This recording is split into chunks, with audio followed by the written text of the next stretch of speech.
माता की। भारत माता की। मेरे प्यारे देशवासियों,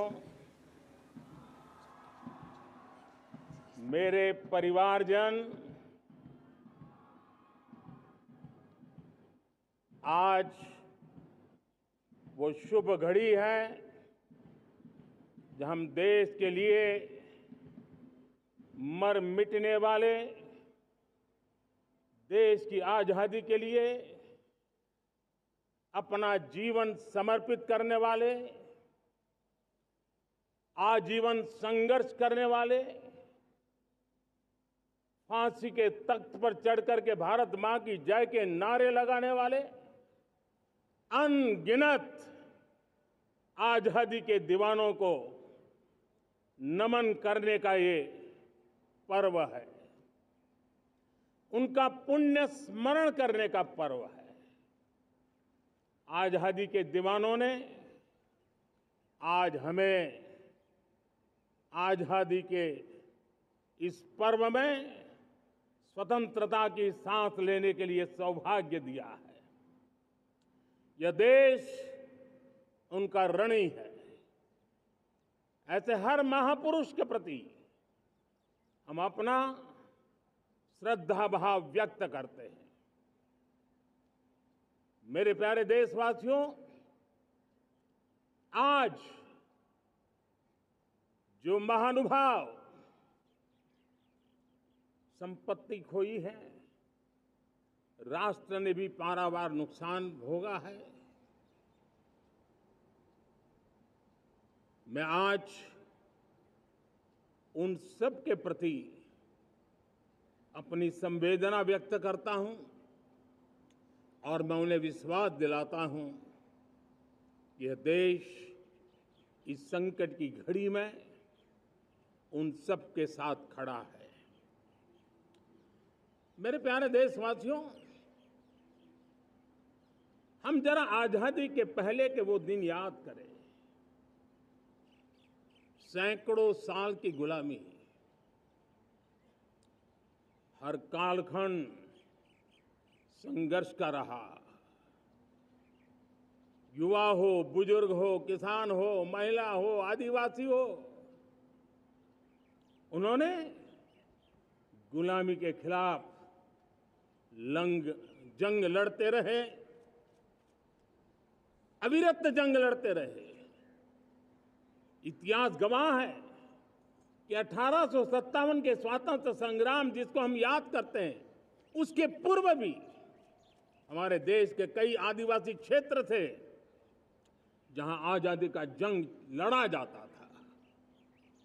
साथियों, गुलामी का इतना लंबा कालखंड,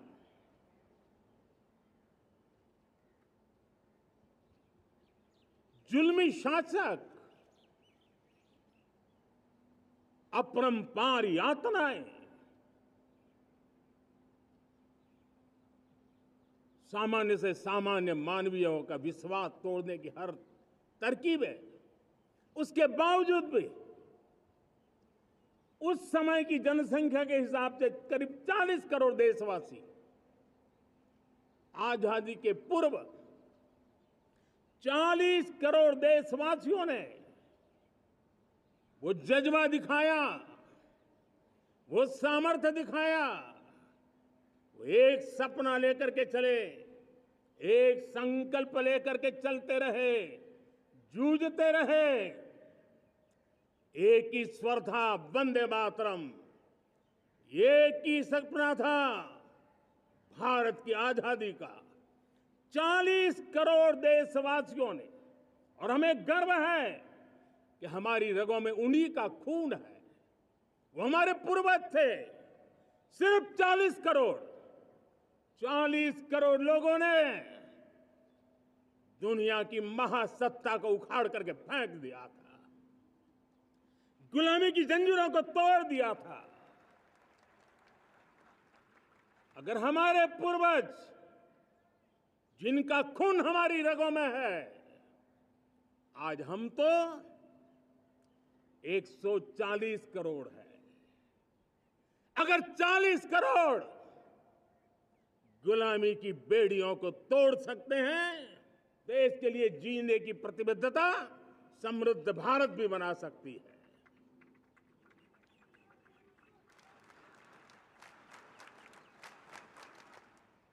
साथियों, विकसित भारत 2047 इस सिर्फ भाषण के शब्द नहीं है। इसके पीछे कठोर परिश्रम चल रहा है। देश के कोटि कोटि जनों के सुझाव लिए जा रहे हैं और हमने देशवासियों से सुझाव मांगे और मुझे प्रसन्नता है कि मेरे देश के करोड़ों नागरिकों ने विकसित भारत 2047 के लिए अनगिनत सुझाव दिए हैं। हर देशवासी का सपना उसमें प्रतिबिंबित हो रहा है। हर देशवासी का संकल्प उसमें झलकता है। युवा हो, बुजुर्ग हो, गांव के लोग हो, शहर के लोग हो, किसान हो, कामदार हो, दलित हो, आदिवासी हो, पहाड़ों में रहने वाले लोग हो, जंगल में रहने वाले लोग हो, शहरों में रहने वाले लोग हैं। हर किसी ने 2047 में जब देश आजादी का 100 साल मनाएगा, तब तक विकसित भारत के लिए अनमोल सुझाव दिए हैं। और मैं जब इन सुझावों को देखता था, मेरा मन प्रसन्न हो रहा था। उन्होंने क्या लिखा? कुछ लोगों ने कहा कि दुनिया का स्किल कैपिटल बनाने का सुझाव हमारे सामने रखा। 2047 विकसित भारत के लिए कुछ लोगों ने भारत को मैन्युफैक्चरिंग का ग्लोबल हब बनाने का सुझाव दिया। कुछ लोगों ने भारत के हमारी यूनिवर्सिटीज ग्लोबल बने, इसके लिए सुझाव दिया। कुछ लोगों ने यह भी कहा कि क्या आजादी के इतने सालों के बाद हमारा मीडिया ग्लोबल नहीं होना चाहिए। कुछ लोगों ने यह भी कहा कि हमारा स्किल्ड युवा विश्व की पहली पसंद बनना चाहिए। कुछ लोगों ने सुझाव दिया भारत को जल्द से जल्द जीवन के हर क्षेत्र में आत्मनिर्भर बनना चाहिए। कई लोगों ने सुझाव दिया कि हमारे किसान जो मोटा अनाज पैदा करते हैं, जिसको हम श्री अन्न कहते हैं, उस सुपर फूड को दुनिया के हर डाइनिंग टेबल पर पहुंचाना है। हमें विश्व के पोषण को भी बल देना है और भारत के छोटे किसानों को भी मजबूती देनी है। कई लोगों ने सुझाव दिया कि देश में स्थानीय स्वराज की संस्थाओं से लेकर के अनेक इकाइयां हैं, उन सब में गवर्नेंस के रिफॉर्म की बहुत जरूरत है। कई लोगों ने लिखा, इन तीनों भारत में एक एस्पिरेशनल सोसाइटी का निर्माण किया है और उसके परिणाम स्वरूप आज समाज खुद एक विश्वास से भरा हुआ है। हमारे देशवासियों की आकांक्षाएं, उनके एस्पिरेशंस, हमारे नौजवानों की ऊर्जा हमारे देश के सामर्थ्य के साथ जोड़ करके हम आगे बढ़ने की एक ललक लेकर के चल रहे हैं।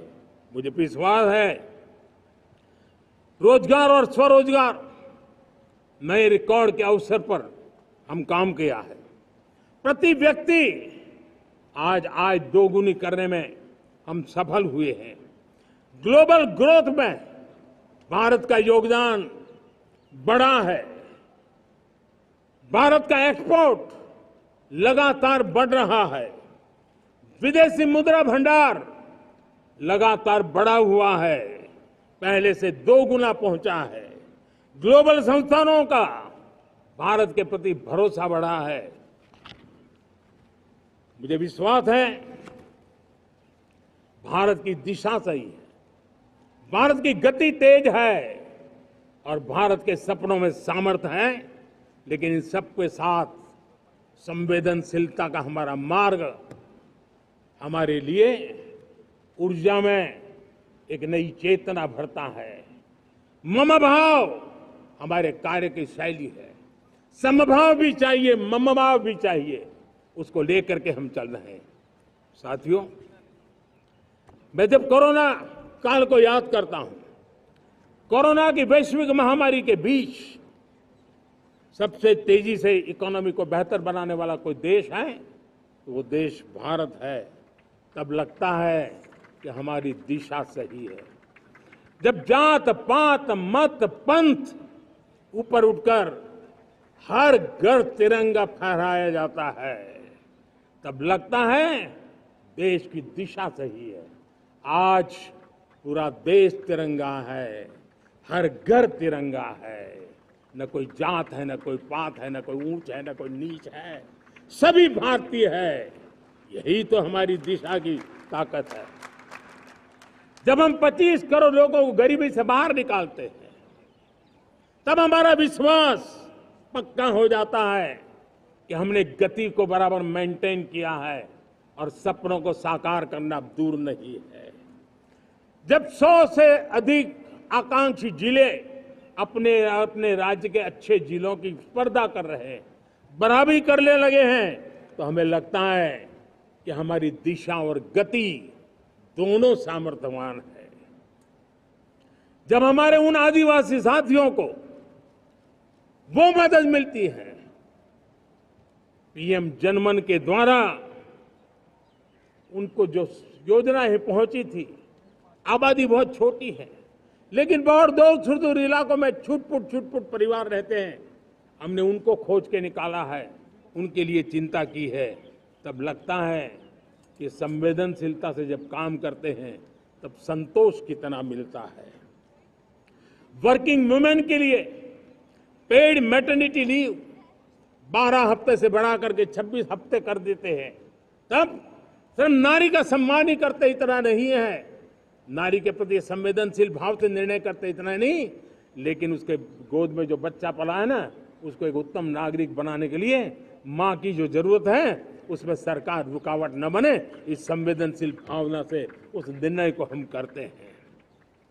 जब मेरे दिव्यांग भाई बहन भारतीय साइन लैंग्वेज की बात हो या तो सुगम्य भारत का अभियान हो, उसको लगता है कि अब मेरी भी डिग्निटी है, मेरे प्रति देश के नागरिक सम्मान के भाव से देखता है।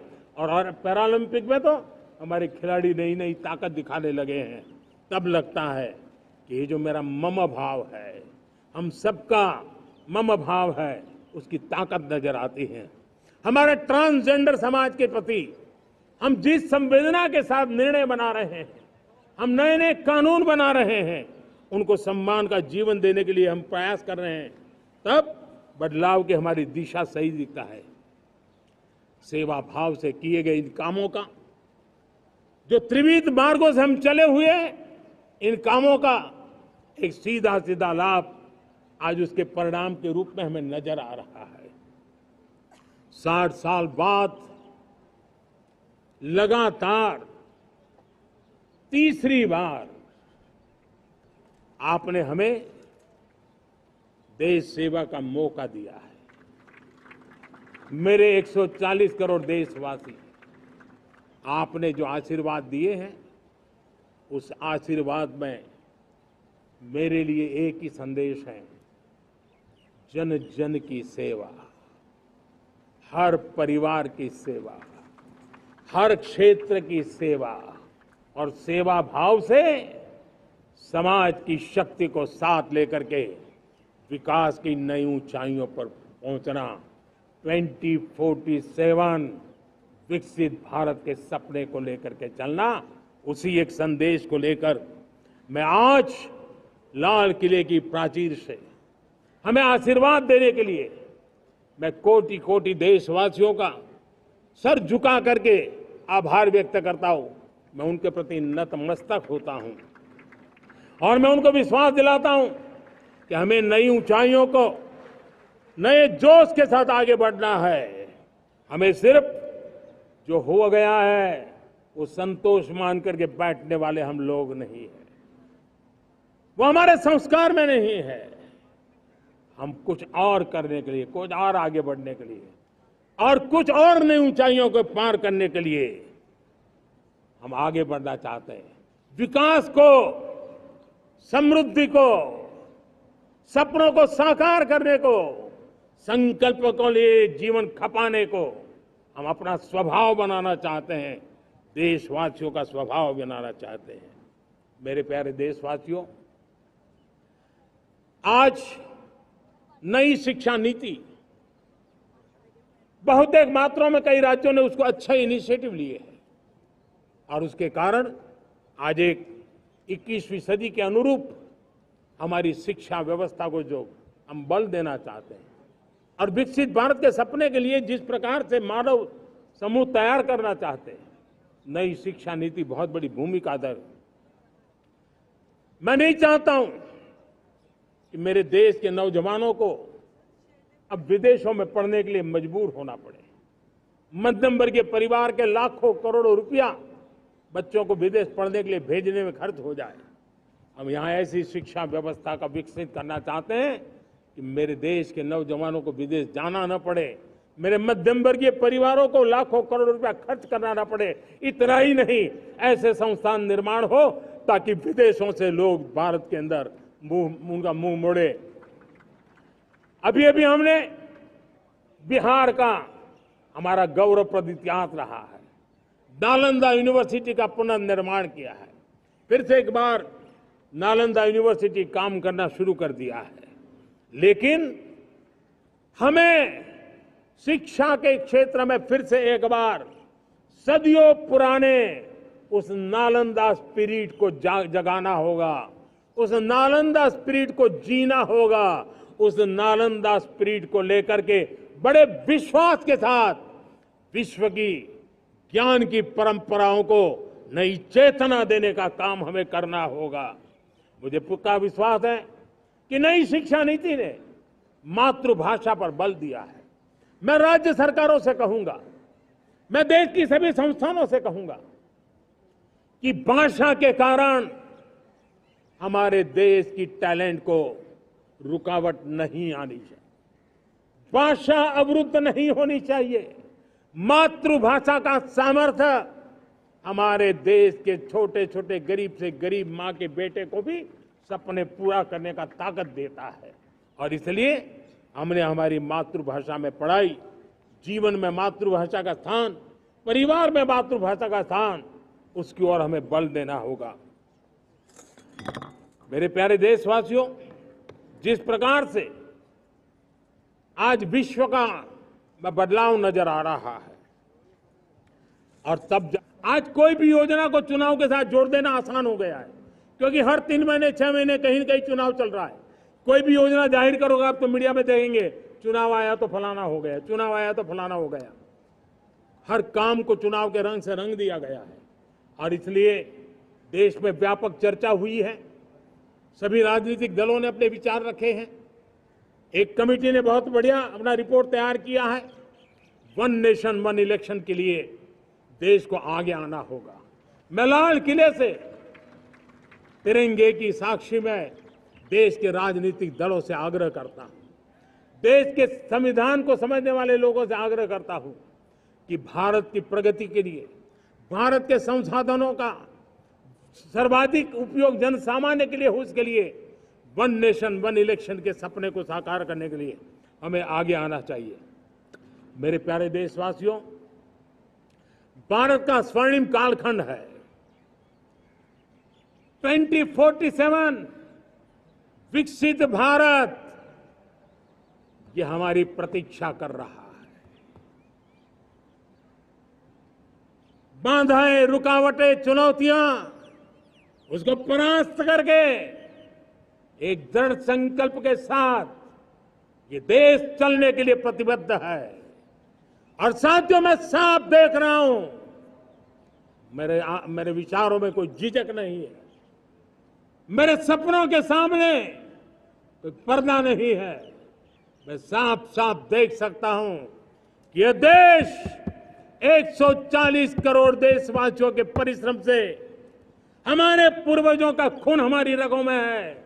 अगर वो 40 करोड़ लोग आजादी के सपनों को पूर्ण कर सकते हैं तो 140 करोड़ देशवासी समृद्ध भारत के सपने को साकार कर सकते हैं। 140 करोड़ देशवासी विकसित भारत के सपने को साकार कर सकते हैं। और मैंने पहले भी कहा था कि मेरे तीसरे टर्म में देश तीसरी इकोनॉमी तो बनेगा ही, लेकिन मैं 3 गुना काम करूंगा, 3 गुना तेज गति से काम करूंगा, 3 गुना व्यापकता से काम करूंगा, ताकि देश के लिए जो सपने हैं वो बहुत निकट में पूरे हो। मेरा हर पल देश के लिए है, मेरा हर क्षण देश के लिए है, मेरा कण कण सिर्फ और सिर्फ मां भारती के लिए है। और इसलिए 24/7 और 2047 इस प्रतिबद्धता के साथ आइए मैं देशवासियों का आह्वान करता हूं। हमारे पूर्वजों ने जो सपने देखे थे उन सपनों को हम संकल्प बनाए, अपने सपनों को जोड़े, अपने पुरुषार्थ को जोड़े और 21वीं सदी जो भारत की सदी है उस सदी में स्वर्णिम भारत बना के रहें, उसी सदी में हम विकसित भारत बना के रहें और उन सपनों को पूरा करते हुए आगे बढ़े। और स्वतंत्र भारत 75 साल की यात्रा के बाद एक नए मुकाम पर बढ़ रहा है, तब हम कोई कोर कसर न छोड़े। और मैं आपको विश्वास दिलाता हूं, आपने मुझे जो दायित्व दिया है मैं कोई कोर कसर नहीं छोड़ूंगा।